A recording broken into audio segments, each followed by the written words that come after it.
Broadcast is started. Okay, so first of all, I'm just going to go through the questions. So, from your personal experience, what have been key behaviors in effective teams? You guys have any thoughts?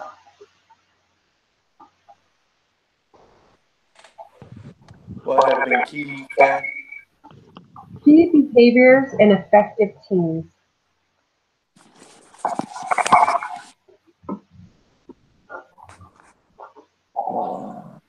Yeah.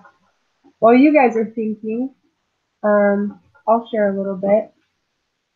So, I think when I've been in the best teams, and it goes along with our case study. When people are open and willing to almost to show a little bit of their vulnerabilities, I feel like people are more able to connect with them, and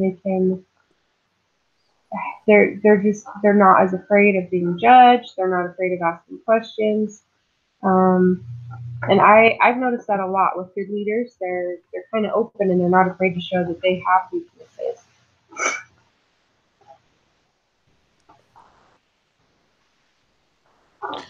That's good.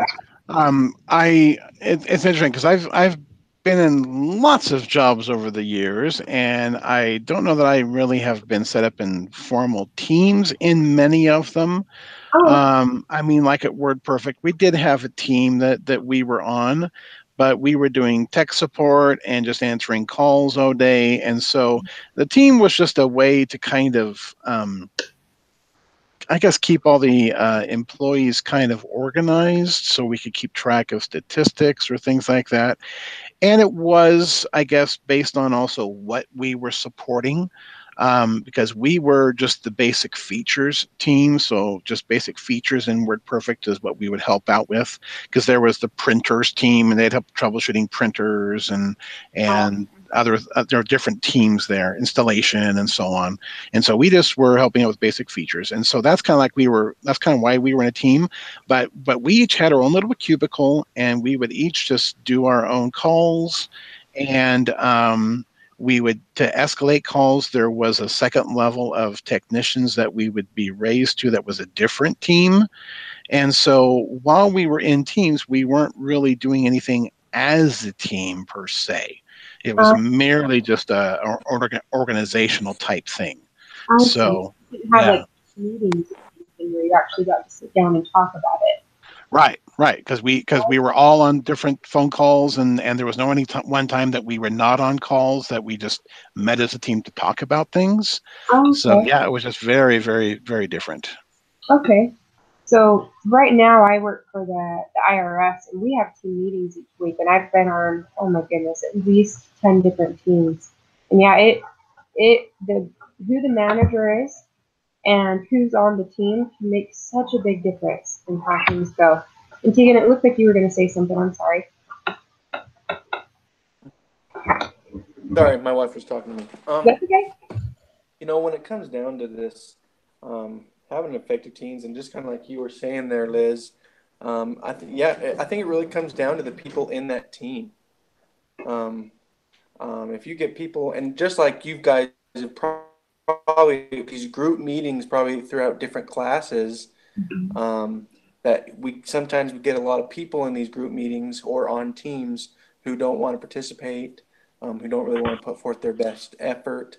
And it's hard for the rest of the team to make up that kind of thing. So I think what makes an effective team is like what it's talking about here is really the effort of all the individuals put forth their best work. And I think that's really when we get the best product or whatever you want to call it. But how's it going, Calvin? Hi, Pretty Cal. good. How are you guys? Good. How are you doing? Oh, I'm tired. So we are just going through the questions. We've kind of gone through the first one. I'm going to move on to the next one. What do group norms have to do with effective team building?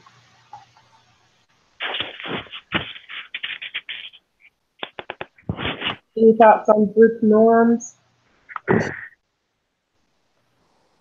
I'm sorry, I haven't been calling on anybody in particular. You guys can jump in, or I can pick on people.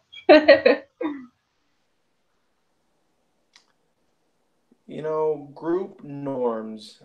Now, correct me if I'm wrong, but from what I was kind of understanding what the group norms kind of were, at least what it was talking about, and then I kind of looked at some other stuff trying to figure out a little more about what that was meaning. But it's kind of more like a code that a group functions by. Would you guys say that's correct? I believe Um, Or so. yeah, kind okay, of. Yeah, yeah, and okay, like so kind of like how the group develops a regular flow, like a certain. Well, you keep going, and then that. But yeah, I think you're on track. no, I just with that being said, if that's what we say it is, a code that a group functions by, the question being, what do group norms have to do with an effective team? If there isn't that code, that things that is expected of that team, things just don't get done. If there isn't a level of expectation um, by that team, so I don't know. Someone else talk. No, I think you're on track. So I'm gonna pull a lot of examples from my current job just because I just switched. So I in my job we get moved around a lot, and so I just became a team lead of a team. And before that, I was a representative on another team. And the team I was on before, uh, our group norm, we had a very strict micromanagement. And so the group norm for us was follow protocol. Nobody opens up. Nobody does more or less than what they're asked. Stick to the rules and the guidelines. And really, like she was so by the book.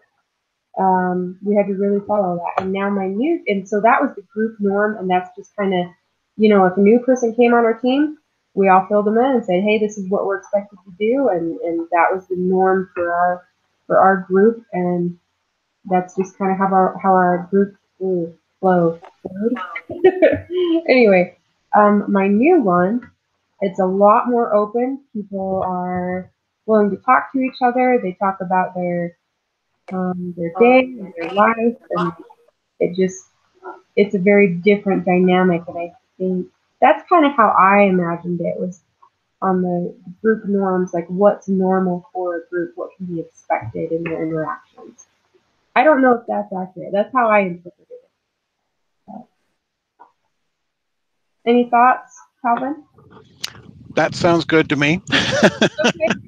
I have two computers. I'm on my Mac. That's the one that I can do this kind of stuff on. My laptop, just where I have all my notes and everything I wrote up, it just died on me. I don't know what's going on, but it's Oh, I'm sorry. so I'm trying to get it to reboot. But that sounds, that sounds reasonable. I think that's what that was, if I remember right from our reading.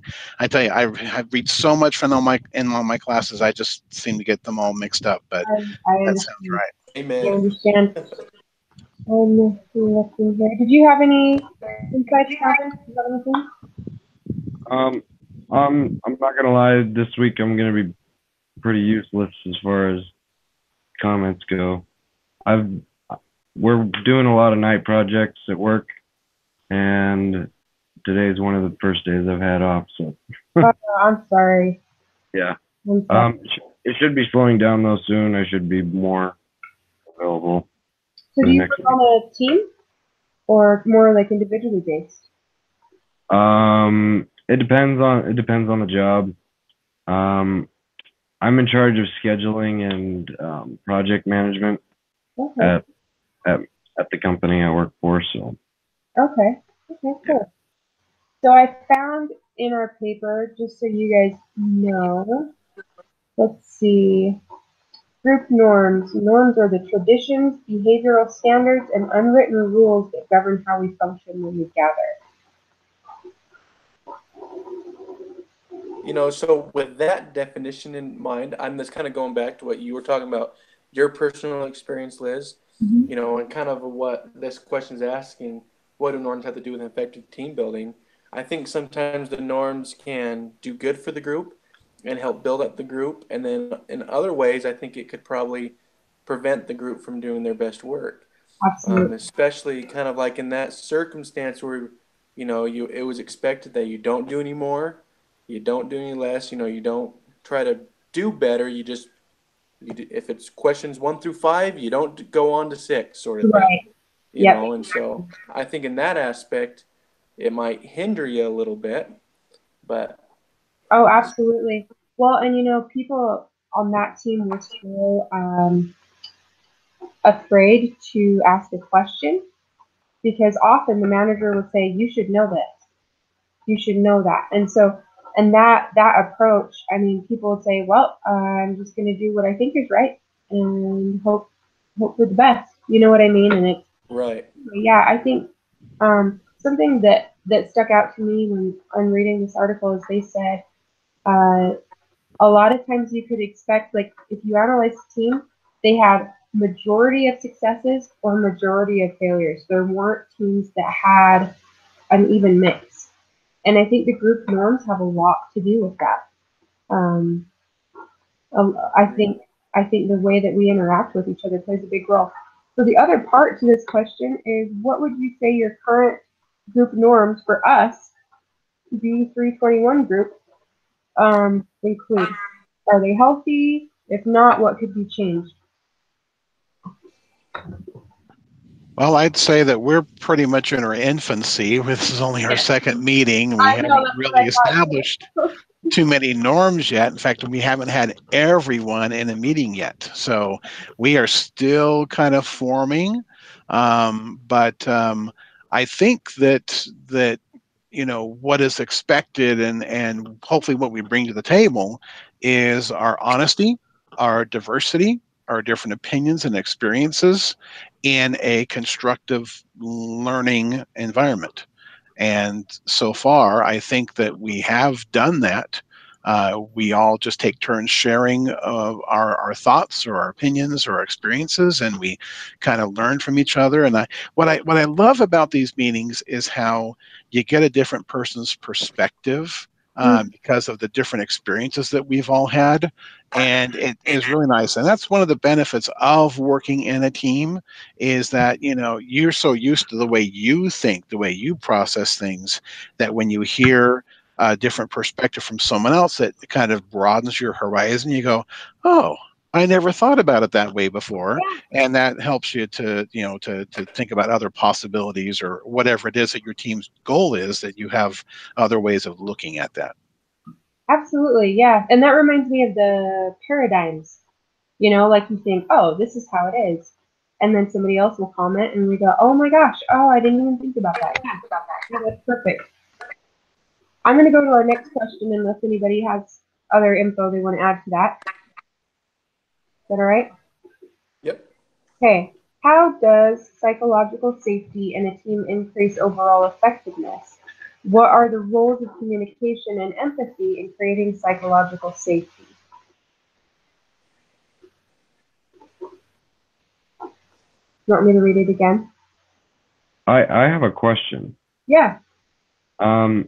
Are we doing an assignment right now, or is this just like some prompts that we're reading off of for a discussion? Or what? So the way it works is each week we have somebody assigned to kind of be the leader of the group. And when you're the leader of the group, it pulls up a group discussion agenda. And on that agenda, it gives me questions basically. And it says discuss the following questions and any others that come to mind. And so I'm just going down the list. Okay. So we're just having a discussion on the list of questions that you have. Yeah, basically. Okay. And they are the same ones that were in the assignment, but I don't know if you guys noticed this. One page said to answer these questions and post it to the group discussion, and another one, a different page, had different questions like balancing work life family and stuff. I thought that was interesting because there were two separate pages. I don't know if you guys saw that. Yeah, I think I saw that. I think someone mentioned that in one of the questions for this week. I believe that the one that said to post it to the discussion group might have been left over from back when we did not have a meeting on this particular week, Oh, because there are a few weeks where we will not have a meeting and we do just post to a discussion group. And my guess is that they've changed the course a little bit, and this week we are meeting in a group meeting, and so we don't need to post it to the group discussion. okay. 'Cause, yeah, I typed up a lot to answer this Yeah. question. Yeah. So, yeah. Because normally when we have a meeting, the group discussion is where technically we're supposed to put the link to this live discussion. So in case our uh, uh, uh, teacher wants to join us, they can. Uh-huh. And then that is where we're supposed to push the link to the video of the recording, so that then if anyone wants to see our discussion, they can go there and do that. Oh, interesting. Okay. Okay. Well, I did not post the link yet. I always post it after I post the recording and say who attended. So maybe I'm doing that wrong in this class. Yeah, because I mean, as long as we each get the link in our email so we can join the meeting, that's fine. Yeah. But I think technically that's how they've designed that to be, is that you post it there, and then after it's done, that's where you post the link to the video. Oh, okay. Okay. Good to know for future reference. Since No I problem. didn't. Thank you. Okay, so back to psychological safety. So, how does psychological safety in a team increase overall effectiveness? And what are the roles of communication and empathy in creating psychological safety? Coming to my mind is kind of like what we discussed a little bit in the last question. But when I think of psychological safety, I think of each member of the group or team feeling safe to share their opinions and not necessarily be ridiculed for them, and things of that nature. And I think at least in this group, in some group discussions or Google Hangouts that I've had, I mean, right off the bat, um, that feeling is not there. You feel like Mhm. there's sometimes I feel if I say something, even though that's what I think, I know it's going to be ridiculed really badly. And it's Yeah, not a bad thing that someone doesn't necessarily agree with you. You know, that's not what I'm saying, but it's the manner in which it would be received and then, counseled on. So at least in this group, I feel very safe to give my opinions, hmm and that you guys would you give your opinion back on that in a respective, constructive manner versus a demeaning, harmful manner. So I yeah, think that's part of what it means to have that psychological safety, is group members feeling that they can participate without being demeaned, or absolutely. belittled. Yeah, yeah, I totally agree.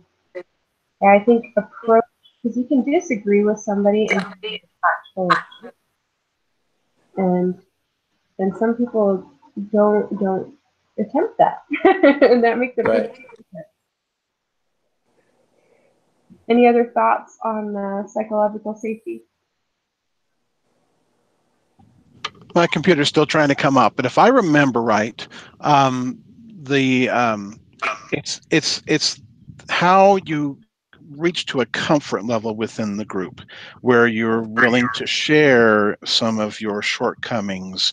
And if I remember right, wasn't in our case study at Google, I forget what his name was, but when he shared the incident, what was it?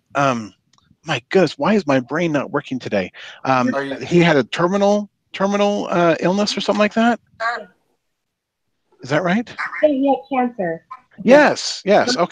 Okay. And he shared that, and he was put himself into a very, very vulnerable position in sharing that. Mhm. But that sharing is what really kind of helped the whole group as a whole, I think, to open up and understand and accept each other and become a little bit more at ease to collaborate and work together.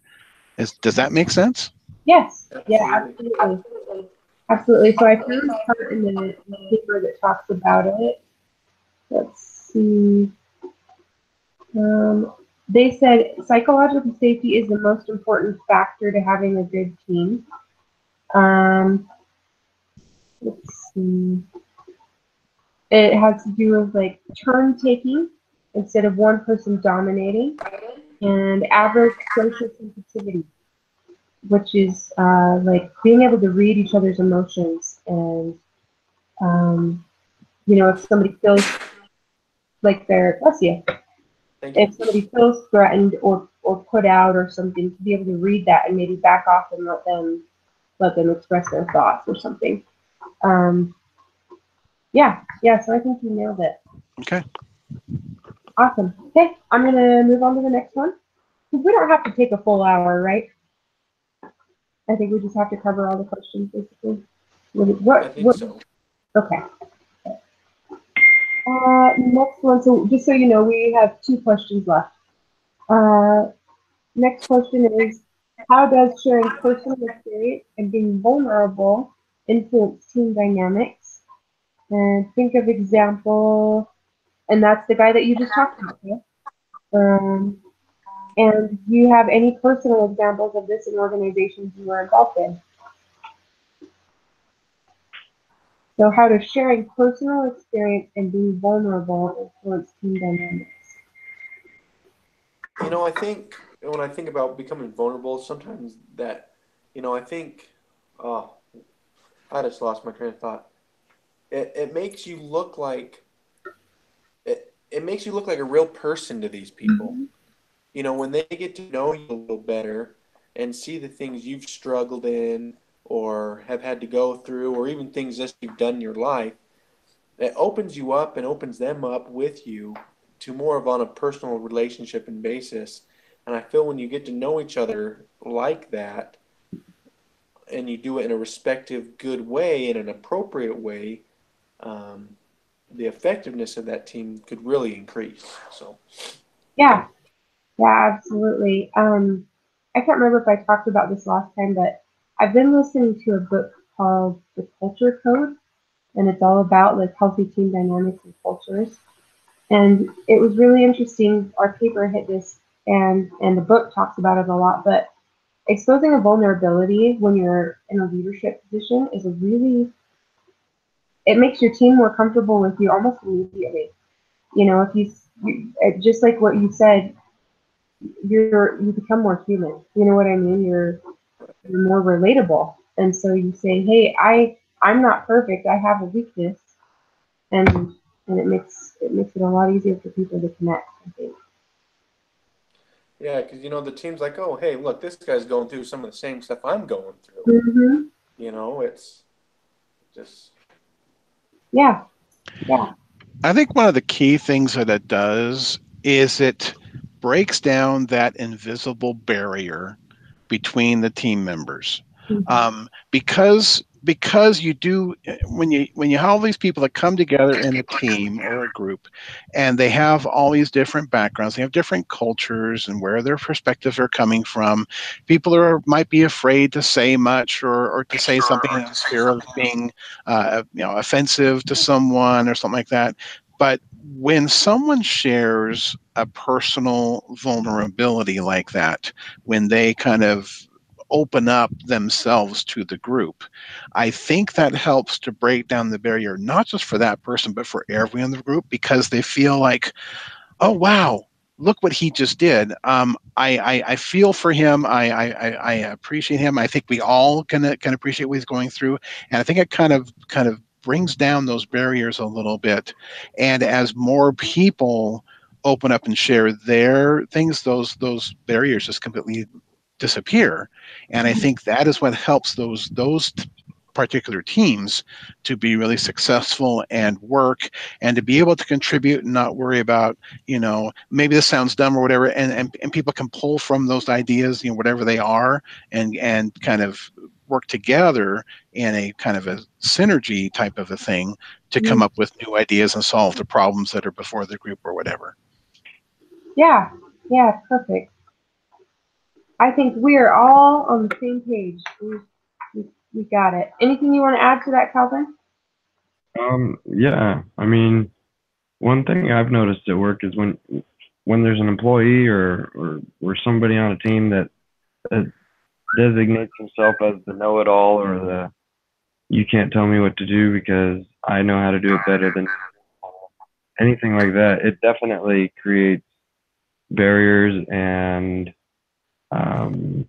tension between all the other people that are working with that individual.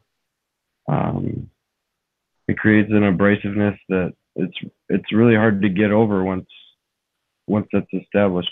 So what you guys have been saying about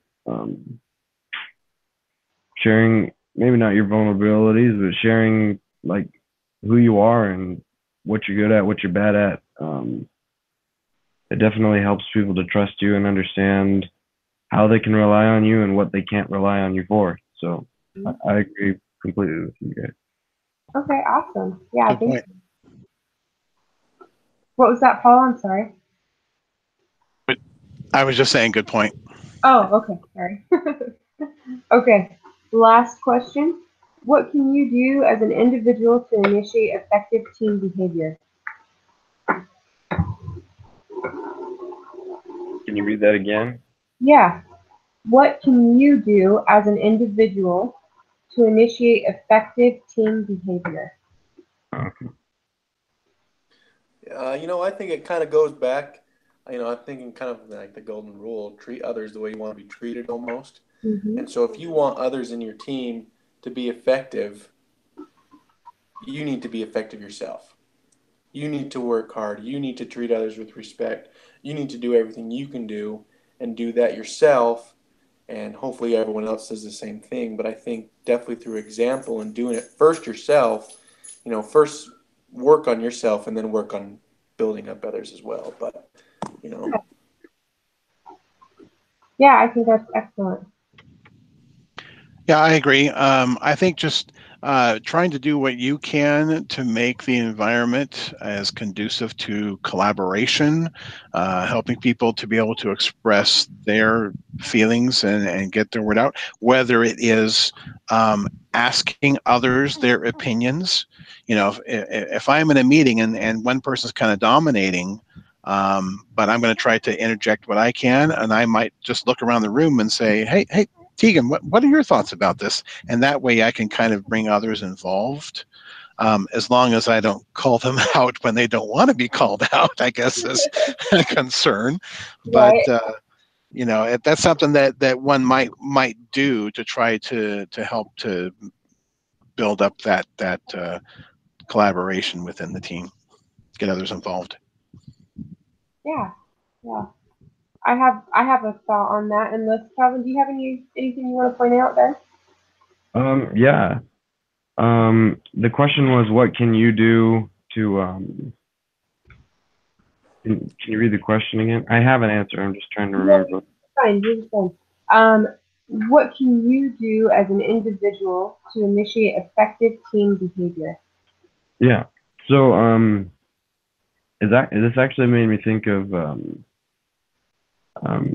some kind of rules. They're not really rules, but some guidelines that my dad mentioned a while ago at some employee training sessions. It's a family company, is what we have. But so the two kind of ground rules were know your place and don't be a jerk. So the there's never a time where being a jerk is conducive to helping people collaborate as a team.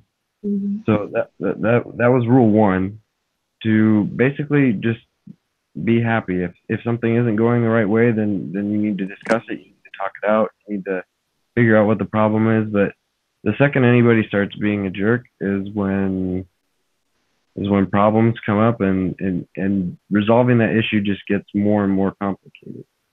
And the second rule of know your place is there's definitely a time and a place for everybody to collaborate. But if there is a person that is in charge and they ultimately have the decision, that the ability to make the decision, and they make a decision, then the people that are designated to follow that leader need to be able to do so, and do so effectively. Because when you have a leader and his decisions are questioned here and there all by all the people that have been designated to follow him. That in itself also creates problems within an organization. Mm-hmm. So that's just kind of what that question made me think of, is those two kind of guidelines we had at a training session. So Okay, cool. I like that. I like that. One other thing. Oh, I'm sorry, Paul. Go ahead. I was just going to say that you definitely have an additional challenge, being that it's a family business. Those yeah, are always interesting situations because you've got the business, you've got the family. How do you point out something without hurting the family member? It's Yeah. just a very interesting dynamic, because I have a somewhat similar situation with my primary job. I work for my brother-in-law, and sometimes it's so difficult to get him to understand things and concepts, and sometimes you just want to shake them and say, hey, listen to me, this is what you need to do, because I feel like we're driving the company into the ground. And Yeah. so it's a very different, very, very difficult, challenging situation sometimes dealing with the family business. it is. But it's also, on the other hand, it's awesome too, because that's one person that sometimes you actually can shake and say, hey, like, come on, get it together. Whereas with other employees, you can't. So, True I that. mean, it's a give and take kind of thing. I really enjoy it, though. That's good. I have a good time. That's cool. Yeah, my family has no businesses themselves, so I can't say I can empathize, but I have not been there. But yeah, that's interesting. I didn't think of those perspectives.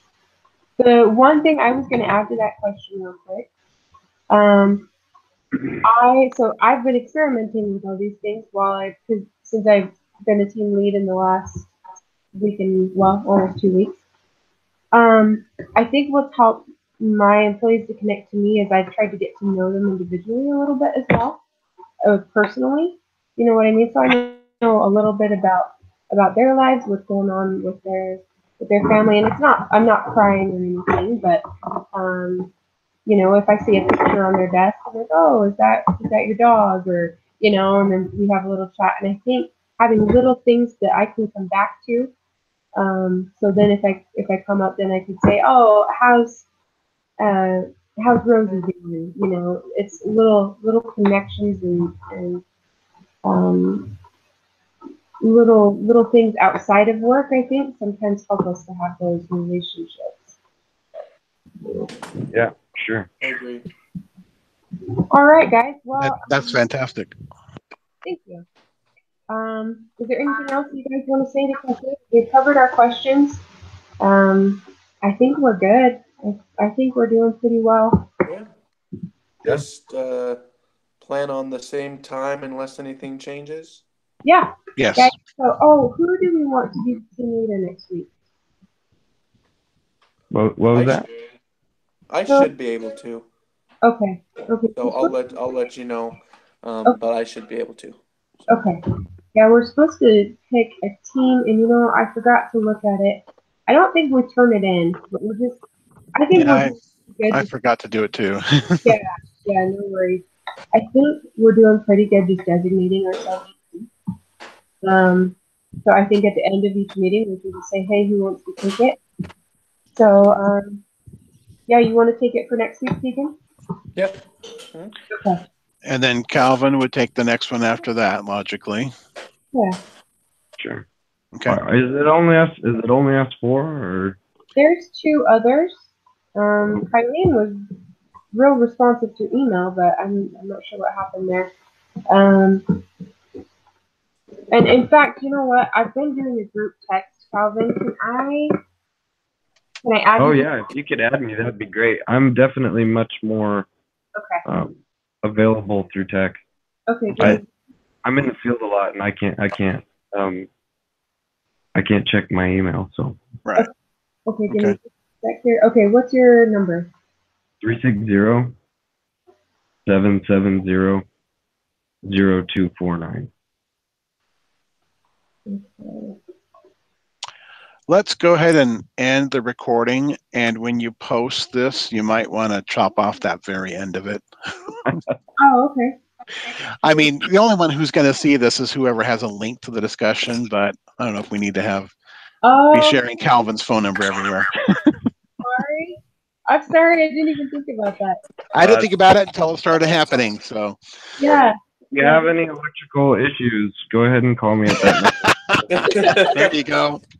Nice save. Very Is there impressed. any way to edit these?